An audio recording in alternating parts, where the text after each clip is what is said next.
আজকে তোমাদেরকে নিয়ে যাব মানে খুবই সুন্দর একটা জায়গাতে। আমরা অলমোস্ট চলে এসেছি, তো ভিডিওটা আমি এখান থেকে স্টার্ট করছি। তাহলে চলো তোমাদেরকে সেই জায়গাটাতে গিয়ে তোমাদেরকে দেখাবো। যেমনটা তোমরা এর আগের ভিডিওতে দেখেছো যে আমরা খুব সুন্দর একটা ওয়াটারফলে গেছিলাম। সেই ওয়াটারফলটা কোথায় আর আমরা সেখানে যেতে যেতে রাস্তায় কত মজা করেছি, কী করেছি আর আমাদের সাথে কী হয়েছে সেটাই তোমাদের সাথে শেয়ার করব। তো রাস্তায় যেতে যেতে প্রচণ্ড সেদিন ভীষণ রৌদ্র ছিল, যার জন্য মানে এত গরম সহ্য করতে না পেরে তো আমরা সবাই মিলে একটা দোকানে দাঁড়িয়ে সেখান থেকে লস্যির প্যাকেট নিয়েছি। তো দাঁড়িয়ে সেখানে যেটা খেতেও শুরু করে দিয়েছি আমরা। তো সেখানেই আমরা কিছু খাবার দাবার কিনে নিলাম রাস্তায় খাওয়ার জন্য।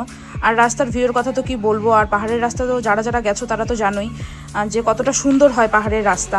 আর আমরা তো ফার্স্ট টাইম এরকম স্কুটি চালিয়ে পাহাড়ের রাস্তায় যাচ্ছি, যতটা ভয় করছিল তার থেকে বেশি আনন্দ হচ্ছিল। আর এখানে